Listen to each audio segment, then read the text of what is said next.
Dear students, आप सभी का एक बार पुनः स्वागत है इंडियन ट्रिपल एस क्लासेस में। आज आपको हम रसायन विज्ञान भाग 2 की यूनिट 5 कार्बोहाइड्रेट पढ़ाएंगे।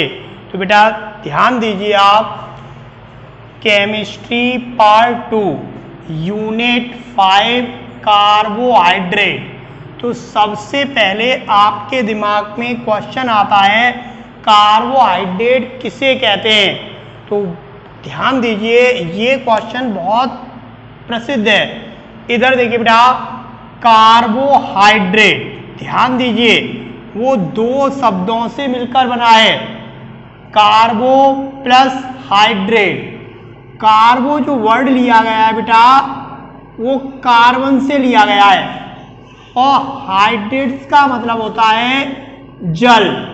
तो देखिए मैंने यहाँ से कार्बन को हम किससे प्रदर्शित करते हैं, C से, और जल को H2O से प्रदर्शित करते हैं। ध्यान दीजिए बेटा सभी कि यहाँ पर हमने CN H2O का होल N सामान्य सूत्र बना लिया।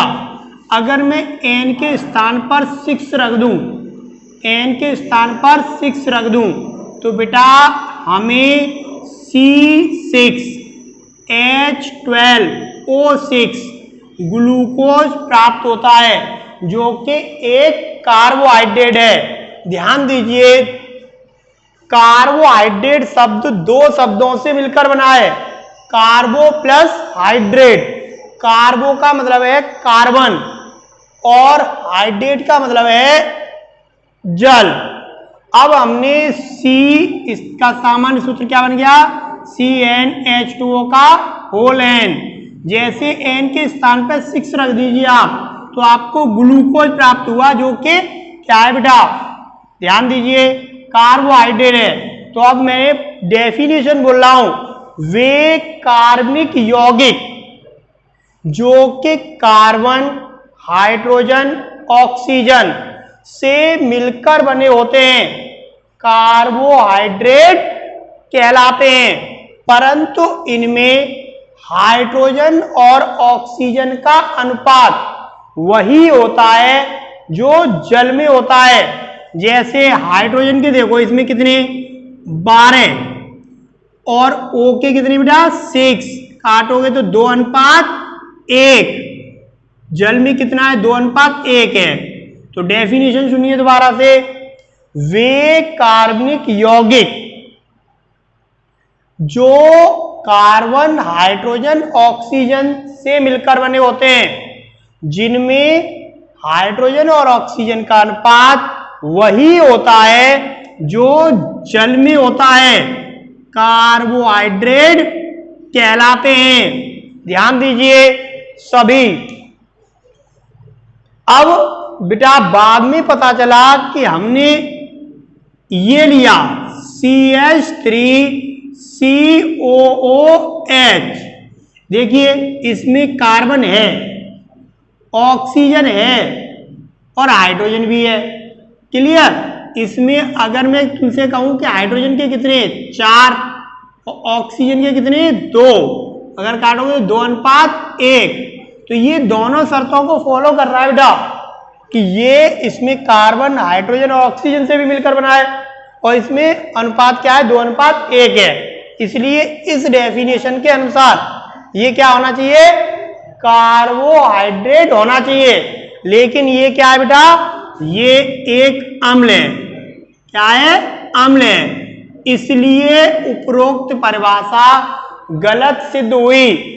गलत का मतलब ये नहीं है पूर्णतः गलत है, मतलब ये परिभाषा कार्बोहाइड्रेट पर तो लगती है, लेकिन कुछ अन्य यौगिकों पर भी लग जाती है। फिर इसकी आधुनिक परिभाषा दी गई। ध्यान दीजिए, आधुनिक परिभाषा विशेष, ये आधुनिक परिभाषा मैंने लिख दी है बेटा, ठीक है ना, 2 लाइन की परिभाषा है बस, ठीक है ना। छोटा लिखोगे तो एक ही लाइन में आ जाएगी। सभी पॉलीहाइड्रोक्सी एल्डिहाइड या कीटोन या वे कार्बनिक यौगिक जिनका जल अपघटन करने पर पॉलीहाइड्रोक्सी एल्डिहाइड वह कीटोन प्राप्त होते हैं, कार्बोहाइड्रेट कहलाते हैं। इनका सामान्य सूत्र CHH2O का होल Y होता है। यहाँ X Y समान भी हो सकते हैं बेटा और असमान भी हो सकते हैं, इसीलिए मैंने यहां पर NN लिया था। देखो दोनों स्थानों पर। क्लियर? क्या कहलाते हैं? कार्बोहाइड्रेट कहलाते हैं। जैसे बेटा glucose, fructose, sucrose, maltose, starch, glycogen, insulin. दो उदाहरण याद कर लीजिए। विशेष ये प्राचीन परिभाषा थी, जिसे कैसे गलत हुई वो बताया गया, और यहां पर आपको ये बताया गया बेटा कि आधुनिक परिभाषा, ठीक है ना, ये है। अगर देखो मैं यहां पर आपको ग्लूकोज का सूत्र दिखाऊं, CHOH का होल 4 और बेटा CH2OH, और देखो ये ग्लूकोज है। क्या है बेटा? ग्लूकोज।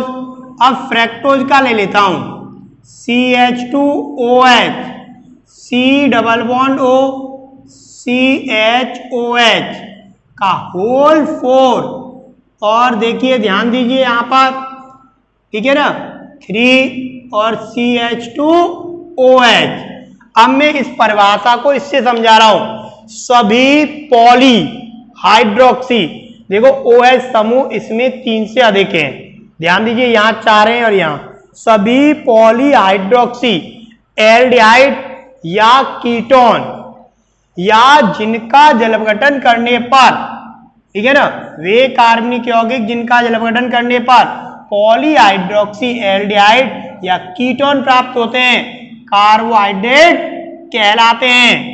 अब ध्यान दीजिए सभी, मैं अब कार्बोहाइड्रेट का वर्गीकरण बढ़ाऊंगा आपको, तो हेडिंग डाल लीजिए आप, कार्बोहाइड्रेट का वर्गीकरण। देखिए बेटा, जल अपघटन के आधार पर कार्बोहाइड्रेट को हम 3 भागों में विभाजित कर सकते हैं। कौन कौन से 3 भागों में विभाजित किए हैं मैंने? 3 टाइप्स के होते हैं, ठीक है ना, कार्बोहाइड्रेट। किसके आधार पर? जल अपघटन के आधार पर।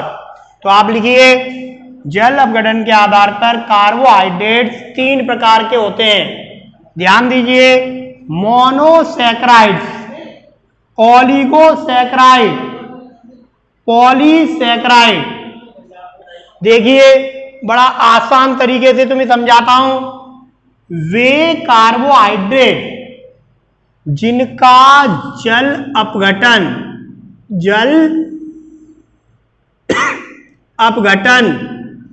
नहीं होता है, क्या कहलाते हैं बेटा? मोनोसैकराइड कहलाते हैं। ये सबसे छोटे हैं और सबसे सरल हैं।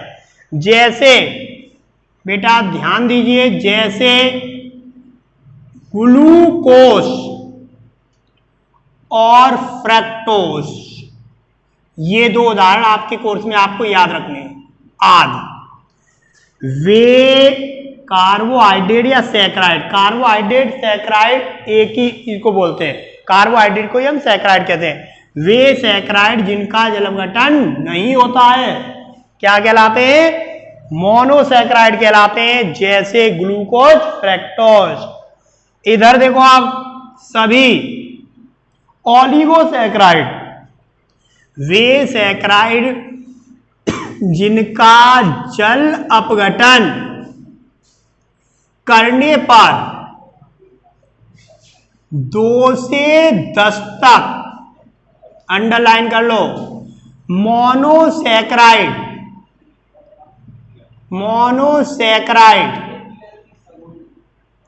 के अणु प्राप्त होते हैं, क्या कहलाते हैं? ओलिगोसैकराइड कहलाते हैं। जैसे देखिए बेटा, सभी 2 उदाहरण इसके, सबसे प्रसिद्ध सुक्रोज, क्या है बेटा? सुक्रोज, और माल्टोज।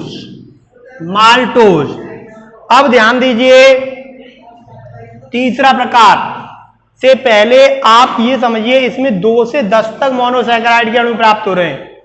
अगर 2 प्राप्त होते हैं उन्हें डाइसैकेराइड, 3 प्राप्त होते हैं ट्राइसैकेराइड, 4 प्राप्त होते हैं टेट्रासैकेराइड, 5 होते हैं पेंटासैकेराइड। तो कभी कभी डाइसैकेराइड पूछ लिया जाता है कि डाइसैकेराइड किसे कहते हैं, ठीक है ना, किसे डाइसैकेराइड पूछ लेते हैं हम, डाइसैकेराइड। तो आप सोचते हैं ये कहां से आ गया, ये तो पढ़ा ही नहीं था हमने।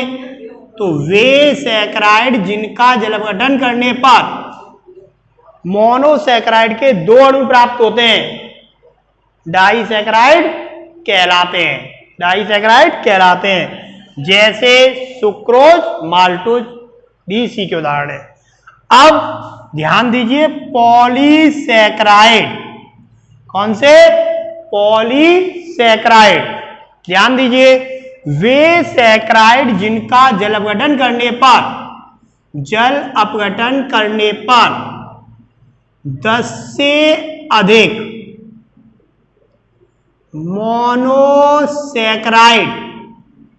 के अणु प्राप्त होते हैं, क्या कहलाते हैं बेटा, बताइए, पॉलीसैकेराइड कहलाते हैं।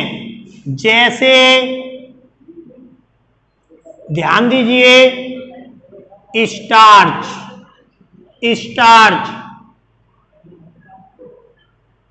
Inulin, glycogen. तो बेटा तीनों बड़े आसान तरीके से पढ़ सकते हो। वे सैकेराइड जिनका जल अपघटन नहीं होता मोनोसैकेराइड कहलाते हैं, जैसे ग्लूकोज, फ्रैक्टोज। वे सैकेराइड जिनका जल अपघटन करने पर हमें 2 से 10 तक मोनोसैकेराइड के अणु प्राप्त होते हैं, क्या कहलाते हैं, ओलिगोसैकेराइड कहलाते हैं।